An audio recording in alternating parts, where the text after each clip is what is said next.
The rain hammered against the windows of Bellissimo restaurant as Maria Carter balanced 3 plates on her left arm and a wine bottle in her right hand. Her feet ached in the required black heels, and she could feel a blister forming on her pinky toe. This was her second shift of the day, and exhaustion pulled at her shoulders like invisible weights.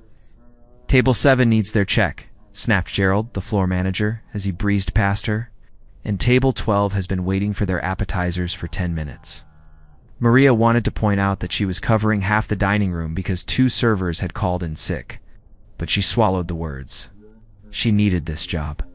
The rent on her tiny studio apartment in Queens was due in 5 days, and her bank account was laughing at her. She delivered the plates with a practiced smile, refilled water glasses, and somehow managed to keep her composure when a customer complained that his medium-rare steak was too pink. By the time her shift ended at midnight, Maria felt like she'd run a marathon in stilettos. The subway ride home was mercifully empty. Maria slumped in the plastic seat and pulled out her phone, scrolling through the photos she'd taken earlier that week. Her paintings. 5 new pieces she'd finished for the small gallery in Brooklyn that let emerging artists display their work on consignment. The owner, Mrs. Chen, took a 30% commission, but it was the only chance Maria had to get her art in front of potential buyers so far this year. She'd sold exactly 2 paintings. The money had barely covered her art supplies. Maria closed her eyes, letting the rhythmic clacking of the train lull her into a half-sleep.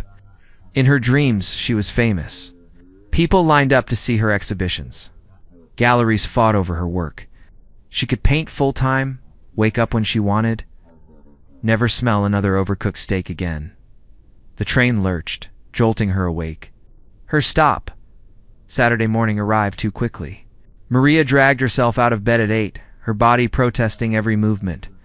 But Saturdays were gallery days, and she refused to miss them. Mrs. Chen had called yesterday to say someone had been asking about her work. The Riverside Gallery occupied a narrow storefront between a vintage bookshop and a coffee roaster.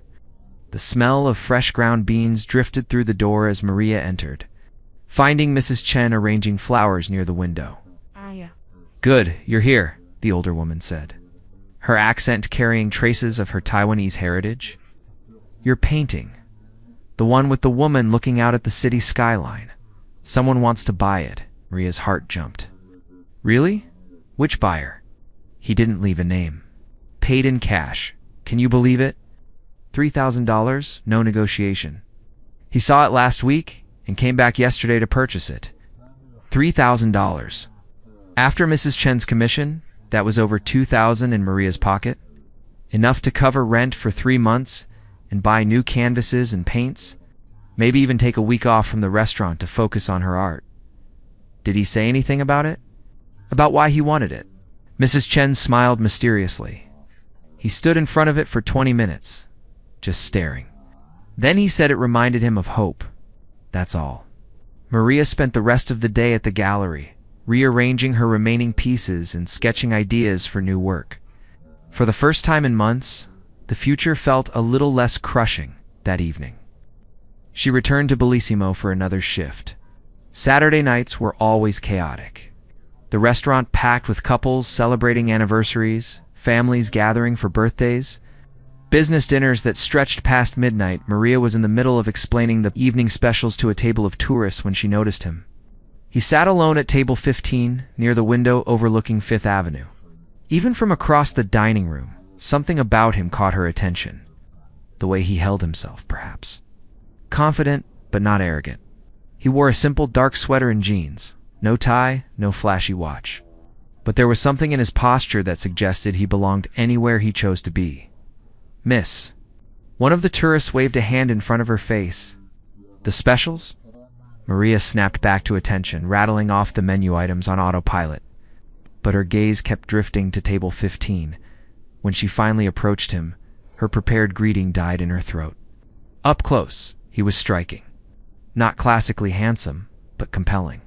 Dark hair slightly too long, gray eyes that seemed to see more than they should, face that looked like it smiled often but was currently serious. "Good evening. Can I start you off with something to drink?" He looked up, and their eyes met.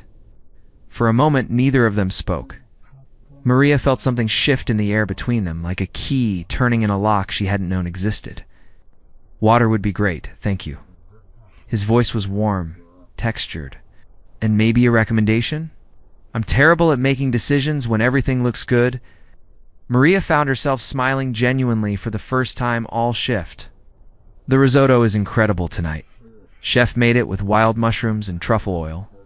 And if you like fish, the sea bass is always perfect. You sound like you actually care about the food here.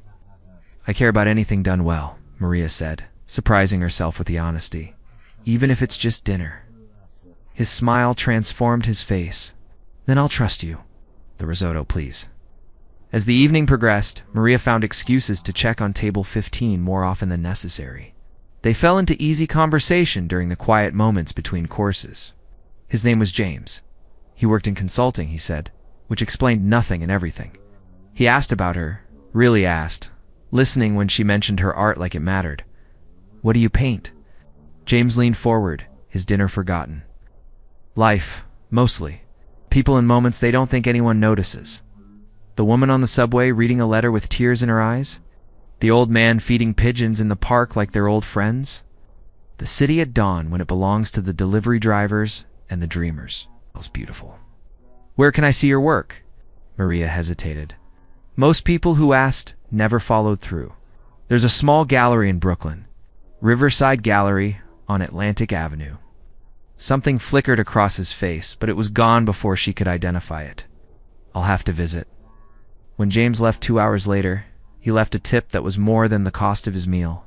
Tucked under the bill was a business card with just a phone number, no name, no title. Maria stared at it for a long moment before slipping it into her apron pocket. The following Tuesday. Maria's phone rang while she was mixing paint in her apartment. Unknown number.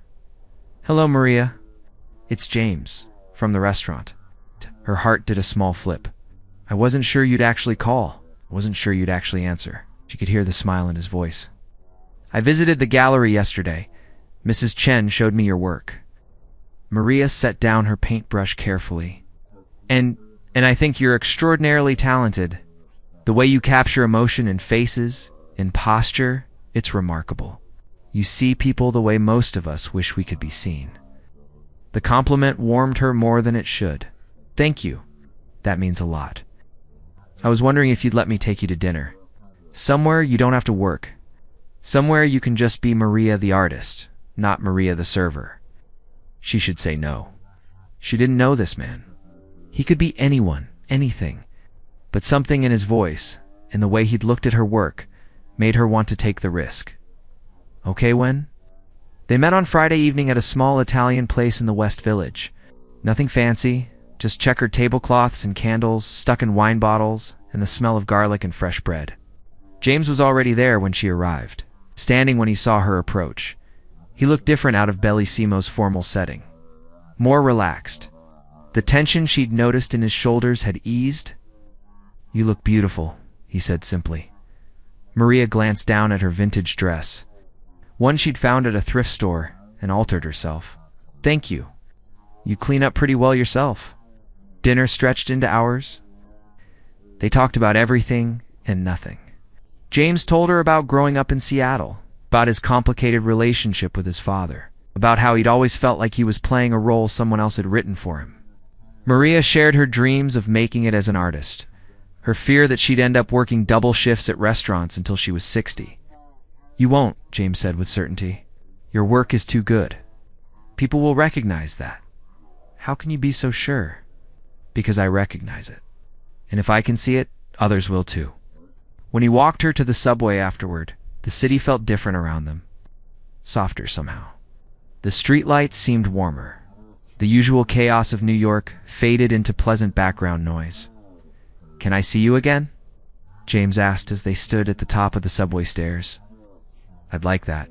He reached out, tucking a strand of hair behind her ear. The gesture was gentle, almost reverent. Good, because I haven't been able to stop thinking about you since Saturday. Maria felt her breath catch. Me neither. Their first kiss happened then, soft and sweet, tasting of tiramisu and possibility. When they finally pulled apart, Maria was smiling so wide her cheeks hurt as she rode the subway home. Maria replayed the evening in her mind. The way James listened when she talked, really listened. The way he asked questions that showed he cared about her answers. The way he looked at her like she was the most fascinating person in the room. She pulled out her phone and texted him, "Thank you for tonight." It was perfect. His response came immediately. The first of many, I hope. Maria fell asleep that night with her phone clutched in her hand, and dreams of paint-stained fingers intertwined with his. The next 6 weeks felt like living in a dream Maria never wanted to wake from. James called her every morning, his voice the first thing she heard after her alarm. They texted throughout the day, silly messages and photos of things that made them think of each other. He sent her pictures of interesting architecture he passed, knowing she appreciated design. She sent him snapshots of color combinations she was experimenting with in her studio. Their dates were unlike anything Maria had experienced before. James took her to a jazz club in Harlem, where the music wrapped around them like warm honey. They spent an entire Sunday at the Museum of Modern Art, where he listened patiently as she analyzed brushstrokes and composition. He brought her to a tiny bookshop in the village that sold first editions and smelled like history. What Maria loved most was how present he was. No phone interruptions, no distracted glances. When they were together, she had his complete attention, a luxury she had not known she craved. But there were moments, small ones, that nagged at her, like the time they went to dinner at a French restaurant in Tribeca. The host had greeted James by name, despite him insisting he'd never been there before. Or when they'd walked past a newsstand and James had quickly turned his face away from the business magazines. Or the expensive gifts that appeared despite her protests. A set of professional-grade oil paints that cost more than her monthly rent. A leather jacket that fit perfectly and probably cost a fortune. "James, this is too much," she'd said when he presented her with the paints. "You're an artist. You need good materials. Think of it as an investment in your future. I can't accept something this expensive." His face had clouded briefly. "Please, Maria, let me do this. It makes me happy to support your work," she'd relented, but the gesture left her unsettled in ways she could not articulate. Her best friend. Rachel was less diplomatic about her concerns. They met for coffee on a rainy Tuesday afternoon at their usual spot near Maria's apartment. "Have you looked him up online?" Rachel asked, stirring sugar into her latte. "Why would I do that?" "Because you've been dating him for over a month, and all you know is that he works in consulting, whatever that means. You don't know his last name, where he lives, anything real about his life?" Maria shifted uncomfortably. Rachel was right. Whenever she asked James about work, he deflected smoothly, changing the subject or keeping his answers vague. She knew he traveled for business, that he worked long hours, that he was good at solving problems, but the specifics remained frustratingly unclear. "I know what matters," Maria said. "I know he's kind. I know he makes me laugh. I know he sees me, really sees me, not just as a waitress or a struggling artist, but as a whole person." Rachel reached across the table and squeezed her hand. "I know, honey. And I'm happy you're happy. I just don't want you to get hurt. There's something about this whole situation that feels off." That conversation echoed in Maria's mind as she got ready for dinner with James that evening. He was taking her somewhere special, he'd said. A surprise.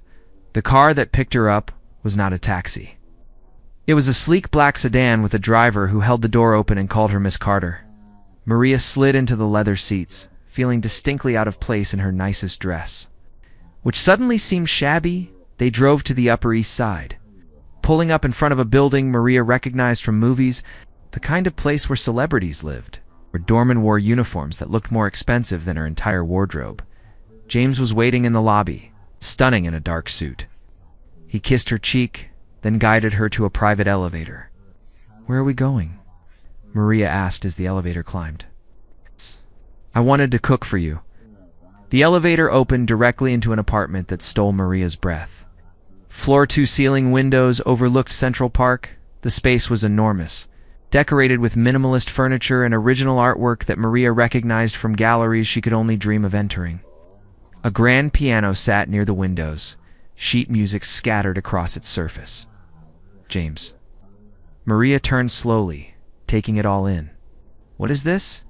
Home? He was watching her carefully, gauging her reaction. I wanted you to see it. To see this part of my life, consulting must pay really well. Something flickered in his eyes.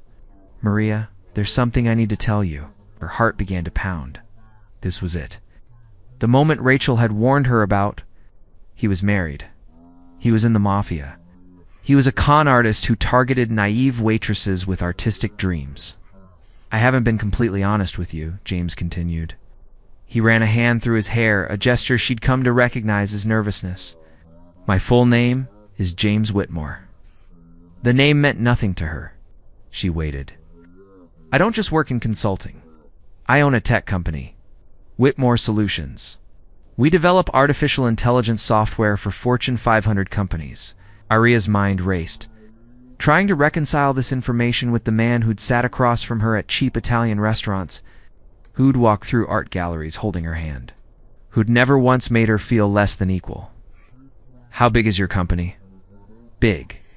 He met her eyes. We went public 3 years ago. The valuation was substantial. Define substantial? Billions, Maria. Multiple billions. The room tilted slightly. Maria sat down on the nearest chair before her legs could give out. You're a billionaire. Technically, yes. But that's not who I am. That's just what I have, she laughed, a sharp sound without humor. That's easy to say when you have it. Do you understand how insane this is? I've been worrying about whether I can afford to buy new canvases. You could probably buy the entire art supply store without noticing the charge. James crossed the room, kneeling in front of her chair. That's exactly why I didn't tell you. Because I didn't want money to be between us. I wanted you to see me, just me, not my bank account or my company or my reputation, but you lied, I omitted. I never actually lied about anything. Maria stood abruptly, needing space. She walked to the windows, staring out at the park below. People walked their dogs, joggers circled the reservoir. Life continued normally, while hers turned upside down. The painting, she said suddenly. The one that sold at Mrs. Chen's gallery. That was you. Yes. You bought your own girlfriend's painting anonymously. I bought it before you were my girlfriend. Before we'd even spoken. I saw it and it moved me. The purchase had nothing to do with you personally and everything to do with your talent. Maria pressed her forehead against the cool glass. Part of her wanted to be angry, to feel manipulated, but another part understood. How many times had she watched wealthy customers at Bellissimo, seen how they treated service staff like furniture? How differently would she have acted if she'd known James's real identity from the start? Why me? She asked quietly. You could have anyone. Models, actresses, people from your world, because everyone in my world wants something from me. Business connections, social status, access to money and power. His voice was closer now. He'd come to stand behind her. You wanted nothing except my company. You argued when I bought you paints. You insisted on splitting dinner checks. You introduced me to your friends without caring about impressing me. Do you know how rare that is? How precious. She turned to face him. His eyes were intense, vulnerable in a way she'd never seen. I'm falling in love with you, Maria. Not the polite, careful version of falling in love. The messy, all-consuming kind that terrifies me. And I know I should have told you sooner, but I was scared. Scared you'd look at me differently? Scared you'd leave? Maria's hands trembled as she reached up to touch his face. I don't know how to process this. Everything I thought I knew about you, about us, it's all different now. Is it though? I'm still the same person who spends hours talking to you about art, who thinks your laugh is the best sound in the world, who wants to support your dreams, not because I can afford to, but because I believe in you. The gifts, the expensive restaurants, all of it makes sense now. But it also makes me feel like an idiot. How many times did I worry about my dress being nice enough, my makeup being right, while you probably thought it was charming that I was trying so hard? Pain crossed his face. I never thought that. I never condescended to you, not once. Your dress was always perfect because you were wearing it. And I loved that you tried, that you cared. that every date mattered to you. I need time, Maria said. I need to think about what this means, about whether I can be part of your world. My world is wherever you are. It's romantic, James, but it's not realistic. You have responsibilities, accompany people who depend on you, and I have my art, my life. They don't exactly mesh. He stepped back, giving her space. Take all the time you need, but please, don't disappear. Don't cut me out because I have money. That's the one thing I can't change, and it's the thing that's always driven people away. Either they want me for it, or they resent me for it. I thought you might be different. Maria picked up her purse, needing to leave before she said something she'd regret. I am different. But different doesn't mean I know how to handle this. The car service drove her home in silence. Maria stared out the window, watching the city blur past. When she got to her tiny studio apartment, it looked shabbier than ever. Peeling paint, radiator that clanked, view of a brick wall. This was her reality. James's reality was marble floors and Central Park views in a world she'd only seen in magazines. Her phone buzzed. A text from James. I'm sorry for everything, but I'm not sorry for falling in love with you, Maria. Set the phone down without responding. She walked to her easel, where a half-finished painting waited. A portrait of James, actually, though she'd been working on it from memory. She'd captured something in his eyes, a loneliness that she recognized. It had nothing to do with being alone, and everything to do with never being truly seen. She picked up her brush and began to paint, letting the familiar motion calm her racing thoughts. Colors mixed and blended. His face emerged more clearly from the canvas. Not the polished businessman she now knew him to be, but the vulnerable man who'd sat across from her at dinner, who'd kissed her in the subway station, who'd looked at her art like it was precious. Hours passed. The sun set and rose again. Maria painted through the night, driven by something she could not name. When she finally stepped back, exhausted, the portrait was finished. It was the best work she'd ever done. Her phone showed 15 missed calls from James. A dozen texts, all saying variations of the same thing. Please talk to me. Please don't give up on us. Maria made coffee, showered, changed clothes. Then she called him. He answered on the first ring. Maria, I'm not done being upset with you, she said. But I'm also not done with you. Can we talk? Really talk? Anything. Anywhere. When? Now. But somewhere neutral. Not your palace, not my shoebox. Somewhere in between. They met at the bookshop where they'd spent their third date. James looked like he hadn't slept, his hair uncombed, wearing the same clothes from the night before. I painted you, Maria, said without preamble. All night. And while I painted, I realized something. The man I fell for, he's real. He exists. Money doesn't change that. But it does complicate things, I know. I need you to be honest with me from now on. About everything. Your work, your obligations, the demands on your time. I can't build something real with you if half of your life is hidden. Oh. James nodded. Complete transparency. I promise. And I need you to understand that I'm not going to change who I am. I'll still work at Bellissimo until my art can support me. I'll still live in Queens. I'll still shop at thrift stores and eat ramen when money's tight. I would never ask you to change, even if it embarrasses you.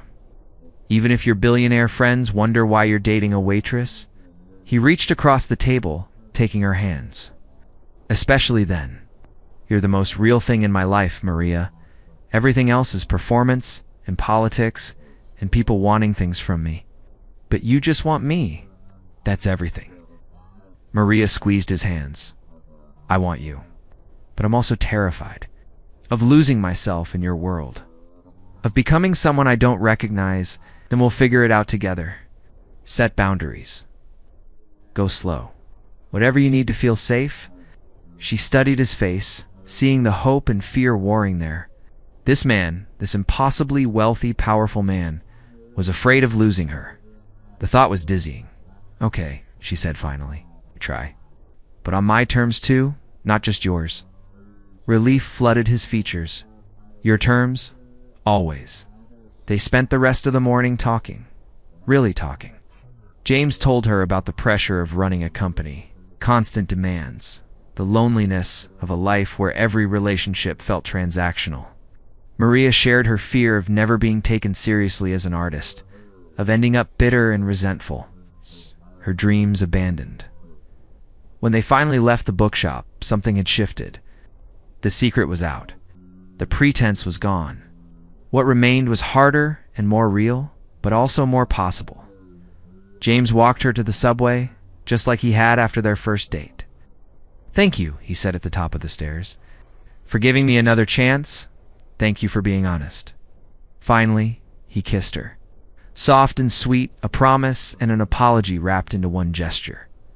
As Maria rode the train home, she pulled out her phone and texted Rachel, "You were right to be suspicious. We need to talk." But she was smiling as she typed it. 3 months had passed since the revelation, and Maria was still adjusting to the reality of dating James Whitmore. Not just James, the thoughtful man who remembered how she took her coffee, but James Whitmore, whose face appeared in Forbes and whose company was reshaping the artificial intelligence industry. The adjustment was not smooth. Their first major conflict came when James invited her to a charity gala. Maria had agreed, then spent 2 weeks panicking about what to wear. She'd finally bought a dress from a consignment shop, spending more than she'd ever spent on clothing in her life, only to arrive at the event and realize she looked hopelessly out of place. Among women dripping in designer gowns and jewelry worth more than her annual income, James had noticed her discomfort immediately. He'd spent the entire evening at her side, introducing her simply as Maria, never mentioning that she was an artist or worked at a restaurant. Just Maria, as if that were enough. And the way he said it, with such pride and warmth, almost made her believe it was. But the whispers followed them. She'd overheard 2 women in the bathroom discussing her. "It's James Whitmore's new girlfriend. Can you believe it? She's nobody. I heard she's a waitress. He's probably just slumming. You know how rich men are? They get bored with their own kind." Maria had locked herself in a stall, fighting tears, hating that their words stung, hating more that part of her wondered if they were right. That night, she'd broken down in the car on the way home. James had held her while she cried, promising that those people didn't matter, that their opinions were worthless. But Maria knew they did matter, at least in his world. And increasingly, his world was becoming her world too. The second conflict was worse. James had offered to pay off her student loans as a birthday present. $30,000, a crushing debt that kept her up at night, that he could make disappear with a single phone call to his accountant. "Absolutely not," Maria had said, her voice sharp. "Why not? It would free you up to focus on your art instead of working double shifts. So I need to pay my own debts. Because accepting that much money from you would fundamentally change our relationship. Because I need to maintain some independence." They'd argued for hours. James couldn't understand why she wouldn't let him help. Maria couldn't make him understand that help and control often looked the same from the receiving end. They'd found a compromise eventually. James had agreed to commission a series of paintings for his office, paying her fairly for her work. It gave her the money she needed without feeling like charity. But the fight had revealed a fundamental tension in their relationship, one that Maria wasn't sure could ever fully resolve. Yet despite the difficulties, Maria found herself falling deeper in love. James was patient with her insecurities, never pressuring her to quit her job or move into his apartment or become someone she wasn't. He showed up at the gallery every time she had new work displayed, bringing colleagues and friends, genuinely promoting her art. 3 of her paintings had sold in the past month to people who weren't James. And Mrs. Chen had started talking about a solo exhibition. James also made an effort to be part of her world. He'd come to Rachel's birthday party in her cramped apartment, sitting on the floor because there weren't enough chairs, eating store-bought cake off paper plates, laughing at inside jokes he didn't quite understand. He'd fit in seamlessly, treating her friends with the same respect he showed his business partners. "He's a keeper," Rachel had whispered to Maria in the kitchen.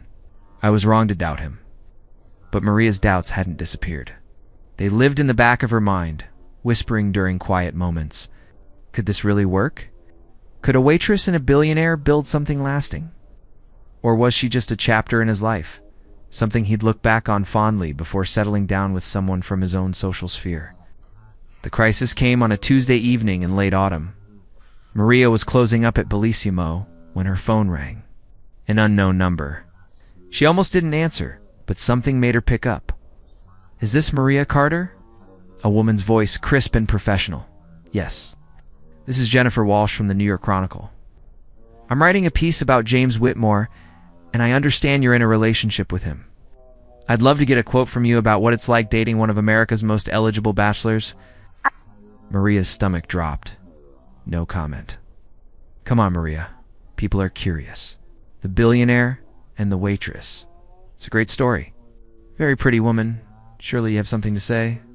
I said no comment. Maria hung up, her hands shaking. The article came out 2 days later. Maria saw it first when Rachel sent her a screenshot. Her text reading, "I'm so sorry." The headline made her want to throw up. James Whitmore's latest conquest, from boardroom to diner booth. The article was a hatchet job. It painted Maria as a gold digger, James as a rich man having his fun before inevitably returning to his own kind. It included details about her student loan debt, her tiny apartment, her struggling art career. Someone had leaked information to the journalist, painting Maria as desperate and calculating. There were photos, too. Grainy shots of them together, clearly taken without their knowledge. Maria leaving his building early in the morning, the implication clear. James buying her the leather jacket, captioned with the jacket's retail price. The comments section was vicious. People she'd never met picked apart her appearance, her worth, her intentions. They called her a leech, a user, someone trying to trap a billionaire with probably a fake pregnancy on the way. Maria called in sick to work and spent the day in bed. Phone off, curtains drawn. She didn't want to face the world, didn't want to see the pity or judgment in people's eyes. James showed up at her apartment that evening. Having clearly charmed or bribed someone to let him into the building, he knocked softly on her door. "Maria, please, let me in."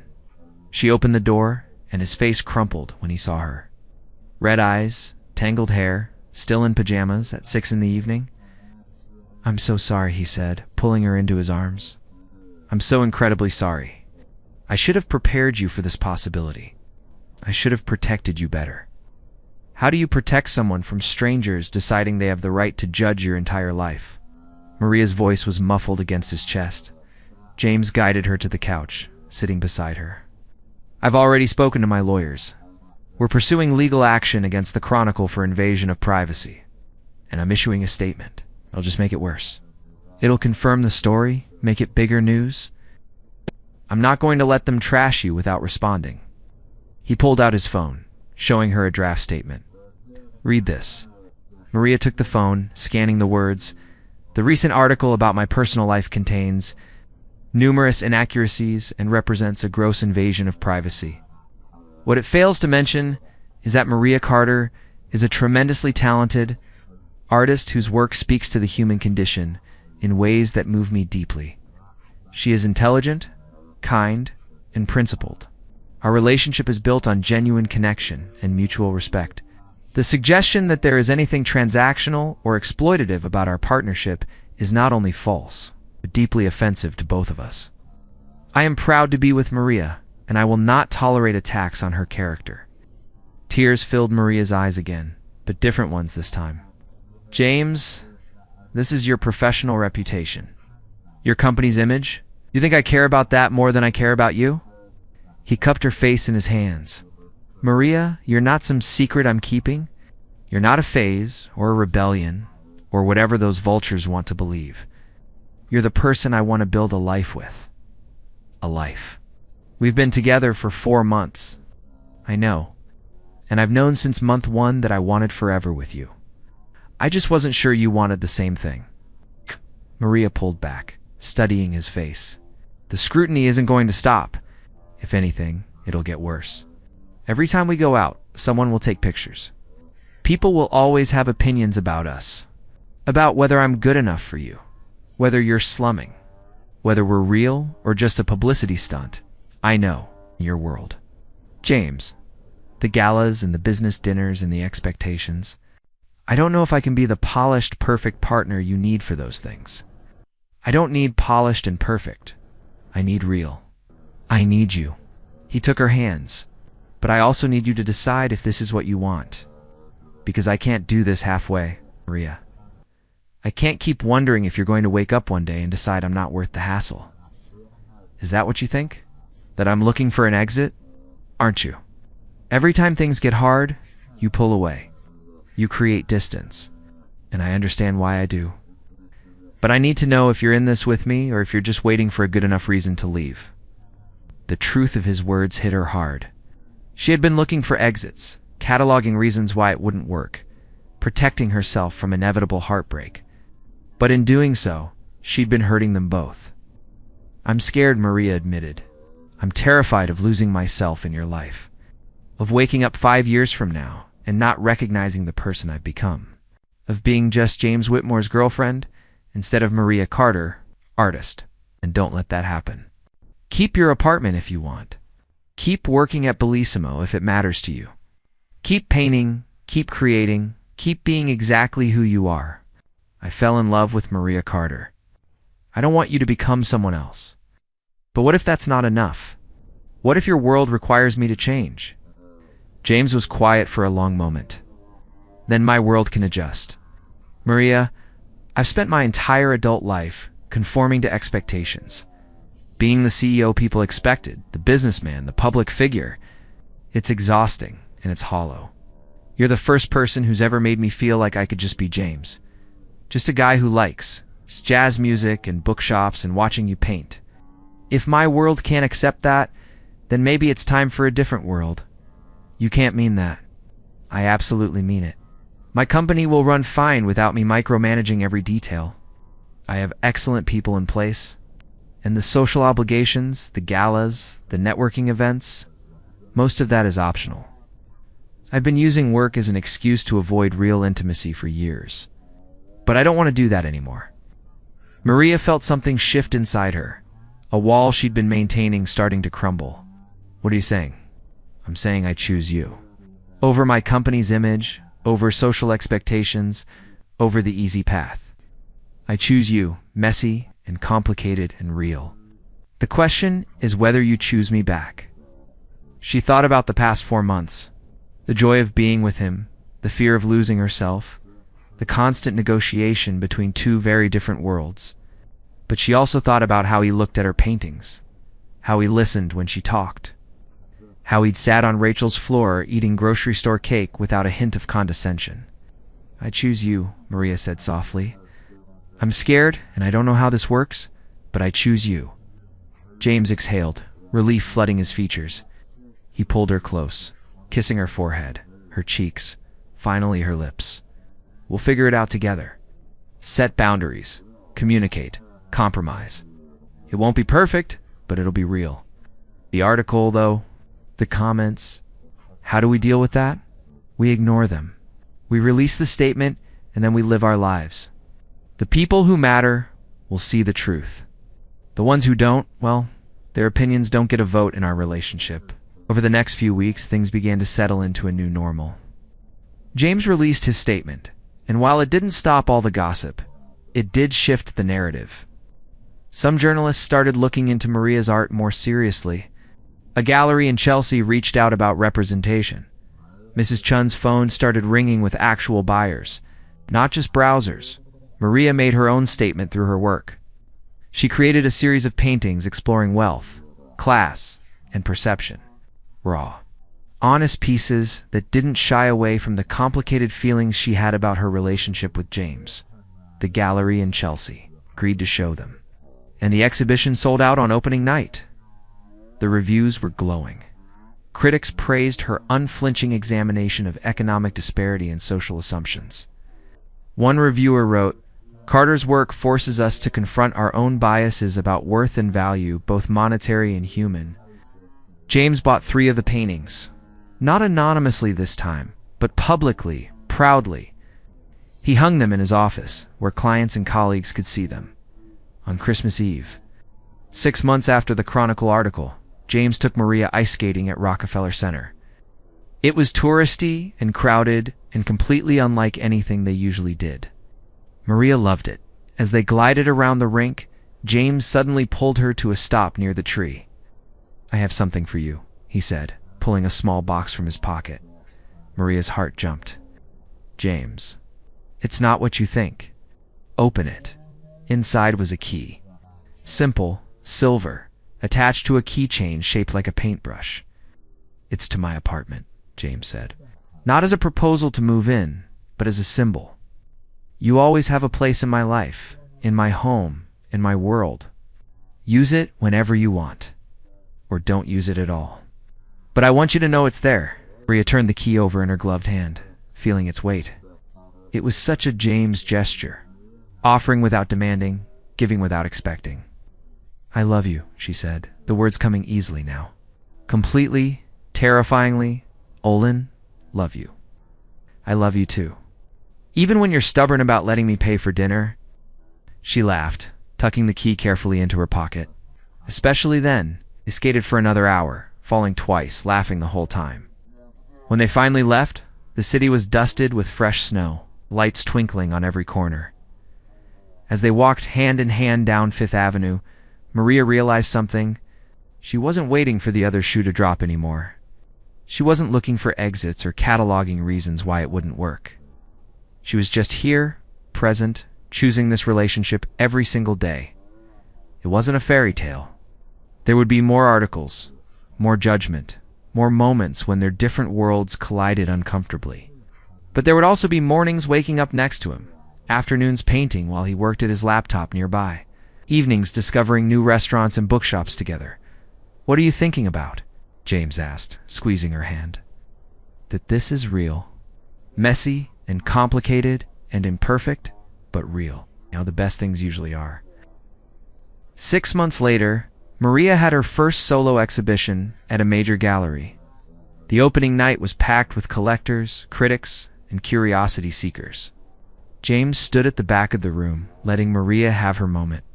But she could feel his presence like an anchor. When she sold her final painting of the night, the gallery owner announced that Maria Carter had officially sold out her first show. The applause was thunderous. Maria found James in the crowd afterward. He pulled her into his arms, kissing the top of her head. "I'm so proud of you," he whispered. "Thank you for believing in me before I believed in myself. Always." As they left the gallery that night, photographers snapped pictures. Maria didn't flinch anymore. Let them take their photos, write their articles, make their assumptions.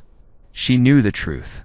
She was Maria Carter, artist who happened to love James Whitmore, who happened to love her back. Everything else was just noise. A year after that, Maria moved into James's apartment. Not because she had to, but because she wanted to. She kept her studio in Queens, a space that was entirely hers, where she could create without distraction. But home became the place where James was, where they cooked dinner together and argued about whose turn it was to pick the movie, and built a life that belonged to both of them equally. Rachel was Maria's maid of honor when they got married 2 years later. Small ceremony, close friends, and family only. Held at the bookshop where they'd had their first real conversation after the truth came out. The owner closed the store for the afternoon. They exchanged vows surrounded by books and people who loved them. Maria wore a dress she designed herself. James cried when he saw her. When the officiant pronounced them married, the small crowd erupted in cheers at the reception. Held at that same Italian restaurant in the West Village, where they'd had their first date, Maria's father pulled James aside. "You take care of my daughter," he said. "In that way, fathers do." "Every day for the rest of my life," James promised. Maria watched them from across the room, her heart so full it hurt. This was her life now. Not perfect, not a fairy tale, but real and chosen and fought for. She'd learned that love wasn't about grand gestures or expensive gifts. It was about showing up, being honest, choosing each other even when it was hard. It was about building something together that honored both people. That made room for growth and change, the messy reality of two lives intertwining. As the evening wound down and they prepared to leave for their honeymoon, James pulled Maria close on the small dance floor. No regrets?" he asked softly. She thought about everything they'd been through. The lies and revelations, the public scrutiny, the constant negotiation between their different worlds. The fear and doubt in moments when giving up seemed easier than fighting. "Not a single one," Maria said, meaning it with her whole heart. And as they swayed together to music only they could hear, Maria knew that this was just the beginning. There would be challenges ahead, moments of doubt, times when their different backgrounds created friction, but they would face them together. With honesty and love and the commitment to keep choosing each other, because at the end of the day, that's what real love was. Not the absence of problems, but the presence of partnership. Not perfection, but purpose. Not a fairy tale ending, but a real-life beginning. And Maria Carter Whitmore, so artist and dreamer and fighter, couldn't wait to see where that life would take them. Thank you for taking the time to listen to this story. If you enjoyed this content, don't forget to click like. Share this story with your friends and family, and subscribe to the channel so you don't miss out on more meaningful stories.